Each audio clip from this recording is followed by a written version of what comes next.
प्यारे विद्यार्थियों, आप सभी को मेरा नमस्कार। मैं डॉक्टर नेमीचंद कुमावत, सहायक आचार्य हिंदी विषय, राजकीय महाविद्यालय की आपकी BA सेकेंड विषय हिंदी साहित्य के द्वितीय प्रश्न पत्र की आज की इस ऑनलाइन कक्षा में मैं आप सभी का स्वागत करता हूं। प्यारे विद्यार्थियों, आपके इस हिंदी साहित्य के द्वितीय प्रश्न पत्र में 3 पाठ्य पुस्तकें लगी हुई है। एक एकांकी संग्रह, एक निबंध संग्रह और एक है नाटक रक्तध्वज, डॉक्टर राजेंद्र मोहन भटनागर जी के द्वारा लिखा हुआ। प्यारे विद्यार्थियों, हाल ही की जो ऑनलाइन कक्षाएं हो रही है जिसमें हमने आपकी इस एकांकी संग्रह की पहली एकांकी नया पुराना का हम अध्ययन कर चुके हैं और दूसरी एकांकी अभी हम पढ़ रहे हैं दीपदान एकांकी डॉक्टर राम कुमार वर्मा जी के द्वारा लिखी हुई, जिस पर हमने 2-3 ऑनलाइन कक्षाएं लेकर के इस पर हमने काफ़ी विस्तार से चर्चा कर ली हैं। पृष्ठ संख्या 39 तक हम इस एकांकी को पढ़ चुके हैं। आपकी पाठ्य पुस्तक की पृष्ठ संख्या 39 तक, यानी 3 ऑनलाइन कक्षाएं हमने इस पर ले ली हैं। आज हम चौथी ऑनलाइन कक्षा इसको ऊपर ले रहे हैं। पृष्ठ संख्या 40 से हम आरंभ कर रहे हैं। तो आप प्यारे विद्यार्थियों ध्यान से सुनिए। पन्ना चौंक कर, हाँ मैं सोच रही हूँ शामली से, तुम बाहर जाकर देखो सिपाही कहाँ कहाँ खड़े हैं और कितने सिपाही हैं।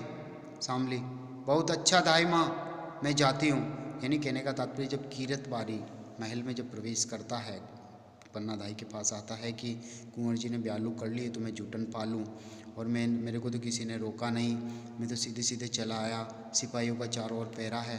पन्ना दाई को एक तरकीब सूझती है कि तेरे को किसी ने रोका नहीं और बाहर तो वो शामली को भेजती, तू बाहर देख कोई खड़े तो नहीं है, कोई इधर उधर ताक झांक तो नहीं कर रहा है, एक बार देख, अन्यथा वो एक तरकीब सोचते रहो। तरकीब अभी सामने आएगी, देखिए। शामली, बहुत अच्छा दाई माँ, मैं जाती हूँ। वह प्रस्थान कर जाती। पन्ना, तो किरत, तुम कुंवर जी को बहुत प्यार करते हो? किरत, अंधाता, प्यार कहने में जबान पर कैसे आए, यानी जबान वाणी से कहा नहीं जा सकता प्यार के बारे में। वे तो दिल की बात है, मौके पे ही देखा जाता है, यानी अवसर पे ही उस प्यार की बात होती है। और कहने को तो मैं कह चुका हूँ कि उनके लिए अपनी जान तक हाजिर कर सकता हूँ, यानी वो अपनी भाषा और अपनी वाणी के अनुरूप वो वार्तालाप कर रहा है कि उसने पहले ही तो ये कह दिया है कि मैं उनके लिए अपनी जान तक हाजिर कर सकता हूँ। पन्ना, तो वे मौका आ गया है किरत। किरत, मौका? कैसा मौका? पन्ना, किरत को पन्ना, कुंवर जी को बचाने का। किरत, कौन के सिर पे भैरू बाबा की आंख चढ़ी है? यानी कहने का तात्पर्य, यहाँ ये आपत पैदा किसने की है, जो यानी कौन है एक तरह से भैरू बाबा की आंख की तरह वो निकाल करके कुंवर जी की तरफ वो कटाक्ष कर रहा है, यानी कौन के सिर पे, यानी किसके सिर पर भैरू बाबा की आंख चढ़ी है, यानी भैरू बाबा की तरह उसने आंख खोली है जो कुंवर जी का बाल भी बांका कर सके। और किरत के रहते, दाई माँ हंसी तो नहीं कर रही हैं अंधाता, यानी किरत बारी के यहाँ मौजूद रहते हुए कुंवर उदय सिंह का कोई बाल भी बांका नहीं कर सकता। पन्ना, नहीं किरत, हंसी का समय नहीं है, कुंवर जी के प्राण संकट में हैं। किरत, हुक्म दे अंधाता, मैं क्या सेवा कर सकता हूँ?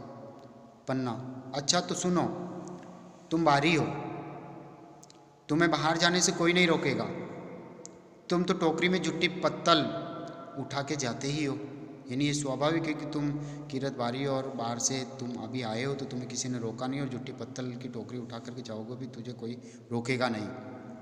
किरत, ठीक कहती है अंदाजा, आते वक्त भी किसी ने नहीं रोका। पन्ना, तो तुम कुंवर जी को टोकरी में लिटाकर उन पर गिल्ली पतले डालकर महल से बाहर निकल जाओ। यानी बहुत अच्छी तरकीब पन्ना दाई ने इतनी संकट स्थिति में, हर कोई होश आवास खो देता है, लेकिन बहुत अच्छा तरीका यहाँ सोचा गया है। देखिए, किरत, वह अंधाता ने खूब सोचा, मैं ऐसे निकल जाऊँगा कि सिपाही लोग मुंह देखते ही रह जाएंगे। तो कुंवर जी कहाँ हैं? पन्ना, सो रहे हैं, आज भूमि पर ही सो गए हैं। भूमि पर ही सो गए हैं का तात्पर्य है मातृभूमि से प्रेम। उन्हें धीरे से उठाकर अपनी टोकरी में सुला लेना, वे जागने नहीं पाएं। किरत, बहुत अच्छा अंधाता, कुंवर जी कहाँ हैं? पन्ना, मेरे कमरे में नीचे ही सो गए हैं, तुम्हारी टोकरी तो काफ़ी बड़ी है। किरत, अंधाता, आपके जस ने ही तो मेरी टोकरी बड़ी कर दी है, जस यानी आपके यश से, जुठन आदि मुझे आप देती रहती तो मेरी टोकरी भरी रहती। सला, सारे राजमहल की पत्तलें छोटी टोकरी में कैसे आ सकती हैं, इसलिए मुझे अंधाता बड़ी टोकरी लेनी पड़ी। और अंधाता, आज तो बनवीर के साथ बहुत सामंतों ने खाया है, मैंने भी सोचा आज बड़ी टोकरी ले चलूं, सो वो ही ले आया। तो कहने का तात्पर्य भगवान ने सुनी है पन्नाधाई की आवाज़, तो आज कीरत भी बड़ी टोकरी लेकर के आया संयोग से पन्ना। और हाँ, कुंवर जी को लेकर तुम बेरिस नदी के किनारे मिलना। देखिए, स्थान जीके में भी पूछा जाता है कि पन्नाधाई ने कीरतवारी से कहाँ मिलने, किस जगह मिलने का संकेत दिया था। तो बेरिस नदी के किनारे मिलना, वहाँ जहाँ शमशान है।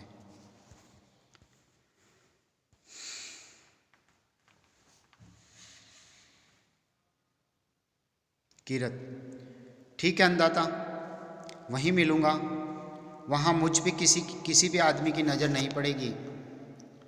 पन्ना, तो जाओ कीरत, आज तुम जैसे एक छोटे आदमी ने, यानी आज तुम जैसे एक छोटे से आदमी ने चित्तौड़ के मुकुट को संभाला है, एक तिनके ने राज सिंहासन को सहारा दिया है। तुम धन्य हो कीरतवारी, तुम धन्य हो। यानी कीरत की यहाँ पर पन्नाधाई ने एक प्रशंसा की है कि तुम एक तुच्छ प्राणी कहलाते हो, छोटे से ने आज एक राजा को यानी आश्रय देकर के उस मुकुट की रक्षा आज तुमने की है, राज सिंहासन को आज संभाला है।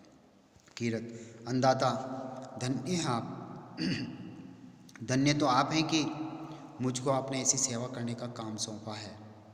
तो मैं चलूं? शामली का प्रवेश। शामली, धाय माँ, महल चारों तरफ से सिपाहियों से घिर गया है। शामली को केवल बाहर देखने के लिए भेजा था, तब तक तो पन्नाधाई ने इतनी योजना बना करके कीरतवारी की टोकरी में कुंवर उदय सिंह को सुलवाया जाकर के झूठी पतलें उसके ऊपर डाल दी गई और कीरतवारी को यहाँ से बाहर निकाल दिया है। और शामली का वापस प्रवेश शामली तक को पता नहीं चल पाया, इतनी तीव्र गति से पन्नाधाई ने ये बलिदान की कहानी को रचा। शामली, धाय माँ, महल चारों तरफ से सिपाहियों से घिर गया है। उत्तर की तरफ ही 7 सिपाही है, बाकी तीनों तरफ 20-20 सिपाही पहरा दे रहे हैं। शायद उत्तर की तरफ के सिपाही बनवीर को लेने गए हैं।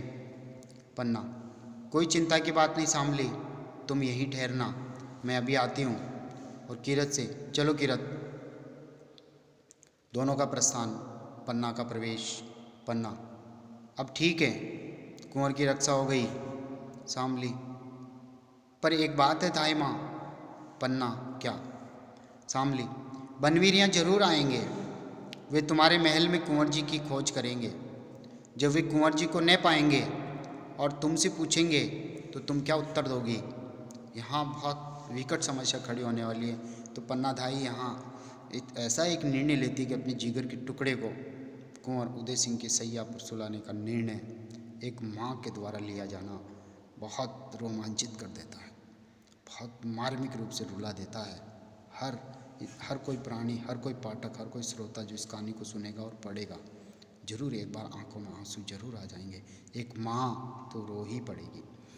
तो शामली देखिए क्या प्रश्न किया है, बनवीर यहाँ जरूर आएंगे, वे तुम्हारे महल में कुंवर जी की खोज करेंगे। जब वे कुंवर जी को न पाएंगे और तुमसे पूछेंगे तो तुम क्या उत्तर दोगी? पन्ना, कह दूंगी कि वे मैं नहीं जानती। शामली, इससे वे नहीं मानेंगे। क्रोध में आकर अगर उन्होंने तुम्हारे ऊपर तलवार चला दी तो कुंवर जी तुम्हारे बिना कैसे जिएंगे? पन्ना, मुझे उसकी कोई चिंता नहीं। शामली, पर चिंता कुंवर जी की है, तुम्हारे बिना वे भी तो जीवित नहीं रहेंगे, फिर तुम्हारा बलिदान चित्तौड़ के किस काम आएगा? यानी दोनों का जीवित रहना जरूरी है। तुमने बलिदान दे दिया तो कुंवर उदय सिंह की रक्षा कैसे होगी, और उन्होंने बलिदान दे दिया तो तुम्हारी रक्षा कैसे होगी? पन्ना, सचमुच कुंवर जी मेरे बिना नहीं जिएंगे। थोड़ी सी बात पर तो वह रूठ जाते हैं, मुझे नहीं पाकर उनका क्या हाल होगा? शामली, किसी तरह बनवीर को धोखा नहीं दे सकती। पन्ना, दे सकती हूँ। शामली, किस तरह? पन्ना, कुंवर जी की सैया पर किसी और को सुला दूंगी, या किसी और से संकेत अपने पुत्र का ही है, और वह क्रोध में अंधा रहेगा ही, पहचान भी नहीं करेगा या पहचान भी नहीं सकेगा कि वह कौन सोया है। तो ये एक जरूर हो सकता है कि कुंवर जी की सैया पर किसी और को सुला दें। शामली, तो कुंवर जी की सैया पर किसे सुला दोगी? पन्ना, किसे सुला दूंगी सोचकर। शामली, मेरे हृदय पर वज्र गिर रहा है, यानी बड़ा पत्थर गिर रहा है, निर्णय लेना बड़ा कठिन है। मेरी आंखों में प्रलय का बादल उमड़ रहा है, क्योंकि उन्होंने निर्णय मात्र सोचा होगा कि किसको सुला दूं, पुत्र चंदन को सुला दूं। ऐसे सोचने मात्र से उसके हृदय पर वज्र गिर रहा और आंखों में प्रलय का सा बादल उमड़ रहा है। वो होश हवास हो रही है, विचलित हो गई है। मेरे शरीर के एक एक रोम पर बिजली तड़प रही है, यानी अट्ठहास, एक तरह से बहुत रोमांचित और मार्मिक पीड़ा से वो उस समय पनादाई जब गुजरती है, जब वो निर्णय लेती है चंदन को सुला दो। शामली, ताई माँ संभल जाओ, ऐसी बातें न कहो। कुंवर की सैया पर किसे सुला दोगी? पन्ना, सुला दूंगी उसी को सुला दूंगी जो मेरी आंखों का तारा है। यहाँ एक माँ के द्वारा कहना कितना मार्मिक वर्णन कवि ने किया है, और इतिहास की कहानी अमर हो गई है। पन्नादाई अमर हो गई है कुंवर उदय सिंह की रक्षा करके और चंदन का आत्म बलिदान करके। बहुत त्यागशीलता का परिचय दिया यहाँ पर। चंदन को सुला दूंगी। शामली सिसकियाँ, चंदन को सुला दूंगी, उस नन्हे से लाल को हत्यारे की तलवार के नीचे रख दूंगी। शामली, धाय माँ ऐसा मत कहो, ऐसा मैं नहीं सुन सकूंगी। प्रस्थान, पन्ना चली गई, कहती है ऐसा मैं नहीं सुन सकूंगी, यानी शामली प्रस्थान कर जाती है ऐसी बात कहते ही। जो मुझे करना है वह शामली सुन भी नहीं सकेगी। हे भवानी, यानी एक माँ जो करने जा रही है उसको सामने वाला सुन भी नहीं सकता। अपने जिगर के टुकड़े का आत्म बलिदान एक माँ की आंखों के सामने, और वो सिसकियाँ तक नहीं ले सकती, और उसको सामने वाला उस कहानी को, करुण कहानी को सुन भी नहीं सकता। हे प्रभु, ऐसा आत्म बलिदान इतिहास में पन्नादाई ने किया है। भवानी, तुमने मेरे हृदय को कैसा कर दिया। मुझे बल दो कि मैं राजवंश की रक्षा में अपना रक्त दे सकूं। देखिए कितनी दृढ़ होती है, अपनी छाती को कितना मजबूत करती है।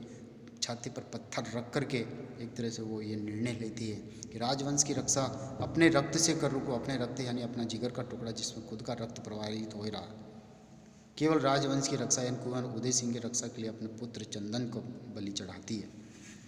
अपने लाल को दे दूं, लाल को दे सकूं, यही राजपूतनी का व्रत है, यही राजपूतनी की मर्यादा है, यही राजपूतनी का धर्म है। मेरा हृदय वज्र का बना दो, बड़ा कठोर बना दो। माता के हृदय के स्थान पर आज पत्थर बना दो, जिससे ममता का स्रोत बंद हो जाए। एक ममत्व का स्रोत जो हमेशा पुत्र के प्रति झरता रहता है, वो आज स्रोत बंद कर दो। आज परीक्षा की घड़ी है, अग्नि परीक्षा से मुझे गुजरना है। तो माता के हृदय पर पत्थर, माता के हृदय के स्थान पर माता के हृदय को पत्थर बना दो, जिससे ममता का स्रोत बंद हो। भवानी, मैं चित्तौड़ की सच्ची नारी हूँ। नेपथ्य में चंदन का स्वर, माँ माँ माँ, एक तरह से कहाँ हो माँ, कहाँ हो माँ के यहाँ पर डॉट डॉट करते हैं, वो कुछ कहते हुए चंदन पर विष करता है। चंदन, माँ देखो मेरे पैर में चोट लग गई, ये रक्त निकल रहा है। पन्ना, कहाँ रक्त निकल रहा है, लाओ देखो मेरे लाल। ओहो, अंगूठे में ये चोट कैसे लगी, रक्त निकल रहा है, कितना रक्त निकल रहा है, लाओ इसे बांध दूँ। अपनी साड़ी से कपड़े का टुकड़ा फाड़ती है और पैर सीधा करो। हाँ ठीक, इसे बांध देती हूँ। और वो देख करके पट्टी को सही करते हुए इसे बांध देती है, यानी एक मरहम पट्टी कर देती है। लेकिन यहाँ आत्म बलिदान जिसका होने जा रहा है, वहाँ किसे वो बांधेगी। बांधते हुए, ये चोट कैसे लगी लाल। चंदन, मैं जैसे ही भोजन करके उठा, माँ सज्जा ने कहा कि महल के चारों तरफ सिपाही इकट्ठे हो रहे हैं। मैं देखने के लिए ऊपर के झरोके में चढ़ गया, अंधेरे में कुछ दिखाई नहीं दिया। जैसे ही मैं नीचे कूदा, एक टूटा हुआ शीशा अंगूठे में चुभ गया। कोई बात नहीं माँ, रक्त तो निकला ही करता है, पर ये सिपाही महल के चारों तरफ क्यों इकट्ठे हो रहे हैं। यानी यहाँ पर चंदन भी अपनी पीड़ा को छिपाते हुए माँ से यही प्रश्न करता है कि सिपाहियों ने इस महल को क्यों घेरा है।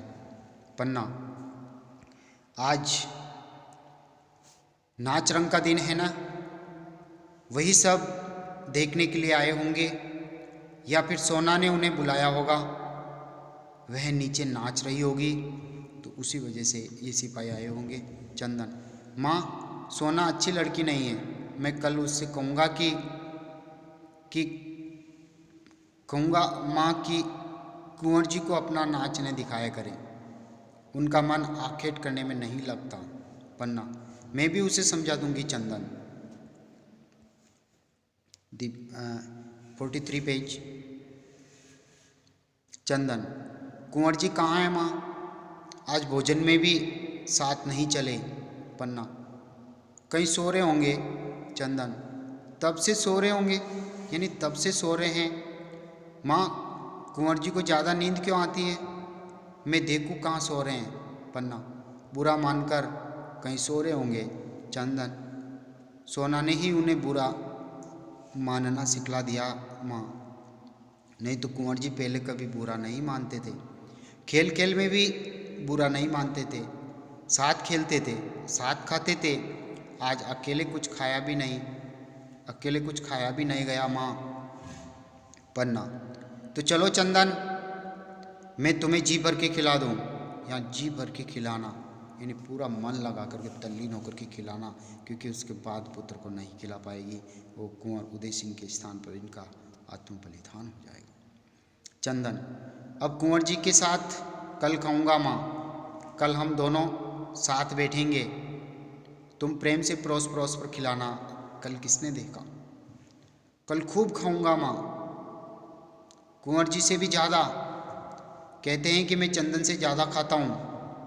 अब कल से ये कहना भूल जाएंगे।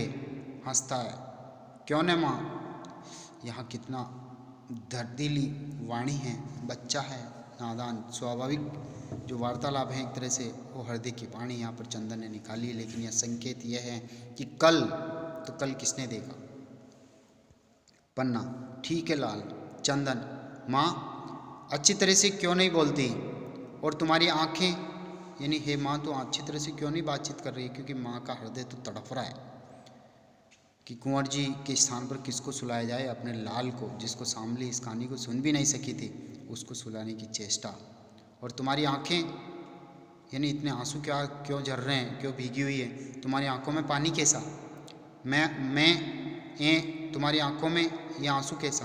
पन्ना, कहाँ चंदन, पानी कहाँ। तुम्हारे अंगूठे से रक्त की धार बहे और मेरी आंखों से एक बूंद पानी भी नहीं निकले।